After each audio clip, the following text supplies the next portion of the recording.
My name is Emmanuella Addae. I was a master's student at the University of Manitoba and completed recently. I am graduating in October 2020, and this presentation is based on my thesis for my master's program. The topic for this presentation is Community Kitchens as Innovation Spaces for Small-Scale Food Production in Manitoba, an overview of challenges and opportunities. Problem statement. There is a lack of research on the potential of community kitchens as resourceful innovation tools that can meet the needs and objectives of small-scale food processors, as well as solve the challenging problems they are facing in using community kitchens. Context of research. To document and increase knowledge on food systems, an exercise on innovation in small-scale food systems in southeastern Manitoba and central Saskatchewan was conducted by some researchers. This research included case studies on improving food systems in the Canadian prairies and recommended further studies on the topic. One recommendation was undertaking case studies on the processes and tools that can support innovation in small-scale food systems in the Canadian prairies. Research purpose. This research aimed to understand the role community kitchens in Manitoba play in serving as innovation spaces where owners of small-scale food processing businesses can develop food product ideas and process raw materials into finished food products that can be sold in both local and regional markets in Manitoba. The objectives of this research were to document the mission, vision, and types of users of community kitchens in Manitoba. The second objective was to undertake a case study on the use of community kitchens for developing food products and commercializing them.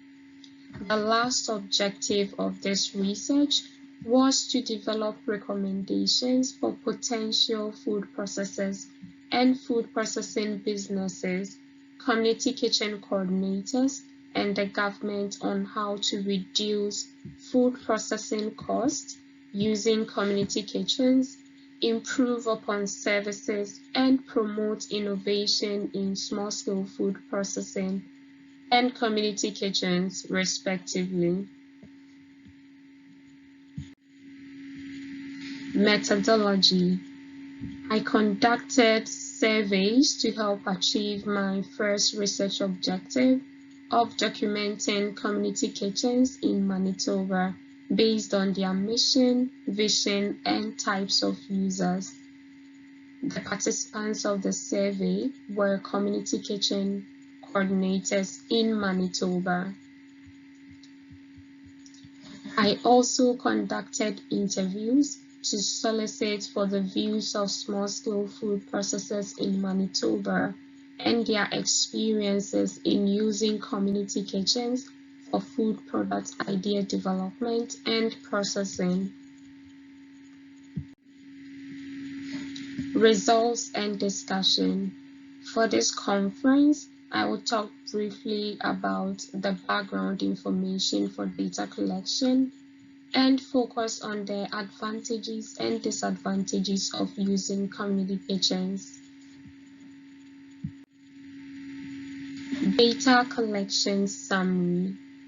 Out of the 52 community kitchen coordinators that were contacted for the survey, 16 coordinators completed the survey and the duration was 2 months. 20 owners of small-scale food processing businesses in Manitoba were contacted for the interview, and 11 small-scale food processors completed the interview. Background information for interview data collection. Out of the 11 interview participants, there were 6 women and 5 men. 9 were Canadians and 2 permanent residents of Canada.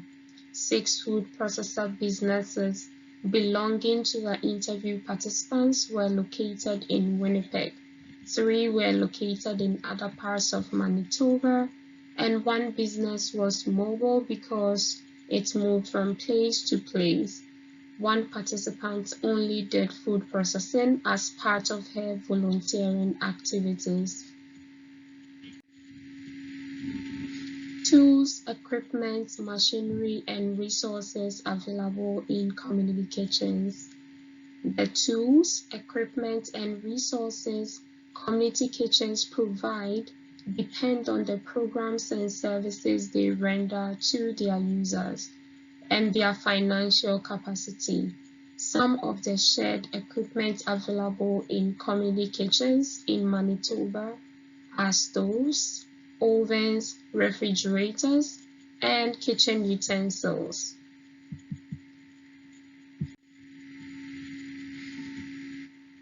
The mission and vision of community kitchens.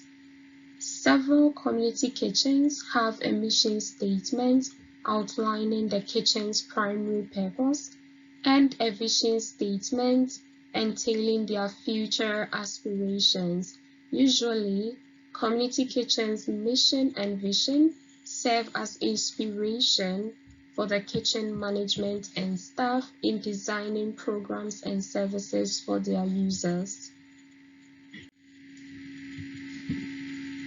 The next section of this presentation is going to focus on the advantages and opportunities in using community kitchens in Manitoba. Community kitchens offer several opportunities and advantages to their users. Most small-scale food processing businesses cannot meet the provincial health regulations in Manitoba and sell their products to the public if they do not process their food in a facility with a provincially approved food establishment permit, such as a commercial community kitchen. For this conference, I am going to outline a few advantages and opportunities in using community kitchens in Manitoba. The first advantage of using community kitchens in Manitoba is the ability to sell food products. Community kitchens offer food processors the opportunity to sell their food products to consumers and the retail market. 2. Reducing costs and increasing effectiveness. The second advantage of using community kitchens in Manitoba is that food businesses are able to reduce their food processing costs by renting community kitchens hourly instead of buying or leasing a facility and the tools, equipment, machinery, and resources necessary for food processing. The third benefit of using community kitchens is dealing with health inspectors and certification issues. In Manitoba, community kitchens are one of the approved makerspaces for food product idea development and processing. Health officials regularly inspect community kitchens and their shared tools, so they strive to meet the provincial standards of food processing. This makes it easier for their users to deal with issues that occasionally crop up in that regard. The fourth benefit of using community kitchens is that they offer food processors prominent working, storage, and equipment spaces. Community kitchens cater to the pressing capital-intensive needs of food processors, such as freezer, equipment, and product packaging spaces. They have larger kitchen sizes, working surfaces, and storage spaces than kitchens in homes and other food processing facilities. Lastly, community kitchens offer helpful programs and initiatives for their users. Small-scale food processors using community kitchens in Manitoba can engage in knowledge sharing and networking events with other food processors due to community kitchen programs and initiatives. The next section of this presentation is on the disadvantages and challenges in using community kitchens. In using community kitchens, numerous small-scale food processors encounter daily challenges such as limited storage and working spaces, having to carry equipment to the kitchen for use, high rental costs, scheduling and kitchen availability issues, as well as improper cleaning and inadequate maintenance of community kitchens and their shared appliances. The first challenge food processors encounter in using community kitchens in Manitoba is limited storage spaces in some of these kitchens. Users of community kitchens share storage spaces in the kitchen, and this makes the specific space allotted to each individual using the kitchen smaller than the actual space in the kitchen. Secondly, some community kitchens have a cost-prohibitive nature. Some small-scale food processors believe that community kitchen rates per hour are very expensive, which is a significant challenge to them. The third disadvantage in using community kitchens is unfavorable distance, scheduling, and accessibility of some kitchens. While some food processors think commercial kitchens they are using are far, others think the scheduling of community kitchens are not favorable to them. Community kitchens are shared spaces, and therefore they create a schedule to accommodate all their users, which can be a challenge to some users because they can only access the kitchen at their assigned times. Last but not least, some community kitchen regulations restrict food processors on what they can do in the kitchen and the tools and machines they can use inside the kitchen, which is a major challenge to some users of community kitchens.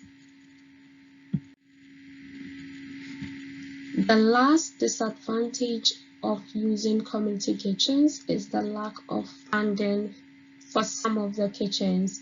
Some community kitchens are not getting enough funding help, which consequently affects its users by not meeting all their needs. Recommendations for community kitchen stakeholders. The first group of people is small-scale food processing businesses. The first recommendation is use only cost-effective and efficient community kitchens until you make enough profit to purchase a facility with a Province of Manitoba Food Establishment Permit. The second recommendation is to use community kitchens exclusively for food processing and scaling up to maximize hourly rent rates, and use home kitchens and other cheaper facilities for recipe testing and food product idea development if possible. The second group of people is community kitchen service providers. The first point or recommendation is to make health and food safety a priority by ensuring kitchens are cleaned and sanitized after every use, properly maintain kitchens and all shared equipment, and occasionally invest in advanced equipment. The second recommendation is to ensure that kitchens are easily accessible by providing users with reasonable schedules and adequate information, making available enough food preparation, storage, freezer, and food packaging spaces, and encouraging idea sharing amongst kitchen users. The third group of people is people who want to start a small-scale food processing business in Manitoba. The first recommendation is to make in-depth research on community kitchens and the options available to them. They should take into consideration food products, kitchen location, and shared food processing appliances and resources available in community kitchens. The second recommendation is to make thorough preparation, including food product idea development, recipe testing, packaging, and trying out the food products on a small market to find out if potential customers and consumers will love the product before making it in bulk for sale.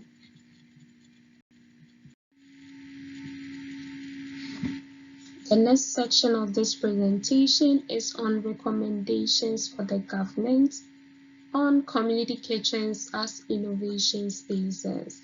The government can promote community kitchens as innovation spaces by making commercial kitchens more affordable. This can be done by subsidizing the amount needed in running them and providing more financial assistance to community kitchens. The government can also update and make available health and food safety regulations to food processors and simplify the guidelines necessary for obtaining permits. The government can promote community kitchens through business startup opportunities, workshops, and network conferences and programs. It will be very beneficial to both community kitchen coordinators and small-scale food processors if the government can fund community kitchens based on their missions and visions, because not all community kitchens are the same. Lastly, the government can improve already existing programs and resources for community kitchens. Conclusion. I'll conclude by saying that community kitchens are the ideal food innovation maker spaces for food product idea development and processing. Despite the challenges in using some community kitchens, they have numerous benefits for small-scale food processing businesses in Manitoba. I would like to thank my supervisor, Dr. Ian Davidson Hunt, and members of my research committee, Dr. James Robson and Dr. Nathan Gradenas. I would like to also thank Ms. Jane Kujad, who was a member of my committee until she retired. I would like to also thank all my research participants. This research was sponsored by the Social Sciences and Humanities Research Council of Canada and the Graduate Student Entrance Scholarship Program of the University of Manitoba. These are my references and